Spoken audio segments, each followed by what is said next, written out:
నమస్తే అన్న. నమస్తే. మీ పేరే? నా పేరు శేఖర్. ఎక్కడ మీది? మాది వనపర్తి మండల్ కడకుంట్ల విలేజ్. ఓకే, ఎట్లా అనిపిస్తూ ఉంది ఈ ప్రాంతం నుండి ఒక మనిషి రాష్ట్రానికి సీఎం అయిండు, ఇదే ప్రాంతంలో ఒక రూమ్లో కిరాయికుండి చదువుకున్నా అని చెప్తా ఉండు, ఇలా ఈ ఊరికి వస్తూ ఉండు, ఎట్లా అనిపిస్తూ ఉందన్న? మాకు చాలా సంతోషంగా ఉంది. రేవంత్ రెడ్డి గారు ఈ వనపర్తి నియోజకవర్గంలో చదువుకొని అదే స్కూల్కు అదే నియోజకవర్గానికి ఇప్పటికి దాదాపు 1000 కోట్ల రూపాయల శంకుస్థాపనలకు ప్రారంభోత్సవాలకు ఈరోజు వచ్చిండు. ఆయన ఇంకా 3.5 ఏళ్ళు వనపర్తి నియోజకవర్గానికి చాలా చేస్తాడు.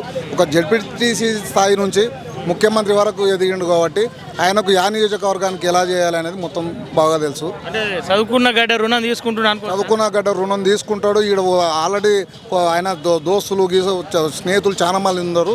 అందరిని కలిసి ఈరోజు చాలా అభివృద్ధి కార్యక్రమాలకు శ్రీకారం చుట్టడం జరిగింది. కానీ ఒకవైపు తెలంగాణ రాష్ట్రంలో బడ్జెట్ లేదని చెప్తా ఉంటూ ఆయనకు సంబంధించిన ప్రాంతాలకు నిధులు ఏడికేలు వస్తూ ఉన్నాయని చెప్పేసి వేరే వాళ్ళు ప్రశ్నిస్తూ ఉన్నటువంటి సందర్భం మీరేమంటారు? ఇప్పుడు అది ఆల్రెడీ నిధులు బడ్జెట్ ఉన్న తెలంగాణను అప్పుల రాష్ట్రంగా చేసిపోయినారు టీఆర్ఎస్.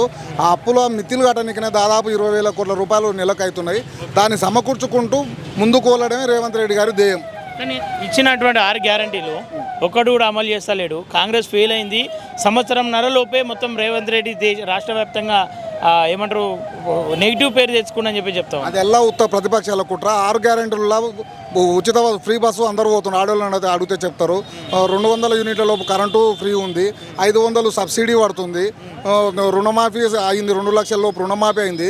రైతు బంధు కూడా బంజర భూములకు, గుట్టలకు, ప్లాట్లకు, రియల్ ఎస్టేట్లకు కాకుండా రైతు బంధు కూడా ఇప్పటికీ 3 ఎకరాల లోపు అందరికి పడ్డది. ఈ నియోజకవర్గంలో రాష్ట్రం మొత్తంలో పడ్డది. ఇంకా ఈ మార్చి లాస్ట్ వరకు 5 ఎకరాల లోపు కూడా పడుతుంది. నమ్మకం ఉందా? ఖచ్చితంగా నమ్మకం ఉంది. రేవంత్ రెడ్డిని ఎప్పుడు తీసేద్దామన్నట్టు కాంగ్రెస్ వాళ్ళు కావచ్చు, ఇటు ప్రతిపక్షాలు చూస్తున్నారు, ప్రజలు కూడా చూస్తున్నారు అంటారు. తీసేసేంత ఆశమాషి మంచి రేవంత్ రెడ్డి కాదు.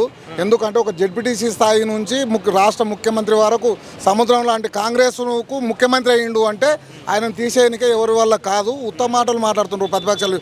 ఓలకు లొల్లి పెడదాం, అక్కడ మీటింగ్ అయ్యి ఇక్కడ మీటింగ్ అయ్యి లొల్లి పెడదాం అనే మాటలు తప్పితే రేవంత్ రెడ్డిని ఈ 5 ఏళ్ళు కాదు కదా, ఇంకో 5 ఏళ్ళు కూడా రేవంత్ రెడ్డి ముఖ్యమంత్రి. ఇక్కడ మేఘారెడ్డి ఎమ్మెల్యే.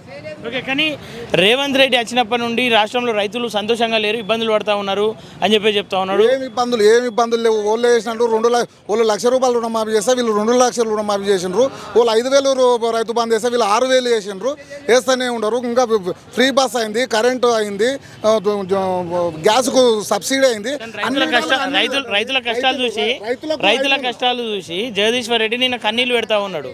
ముసలి కన్నీళ్ళు జగదీశ్వర్ రెడ్డి ఉన్నప్పుడు కరెంటు అమ్ముకున్నాడు.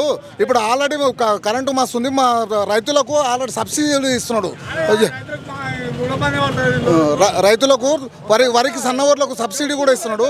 ఎకరకు దాదాపు సబ్సిడీ వల్ల 20,000 25,000 రూపాయలు అదనంగా కూడా వస్తున్నాయి.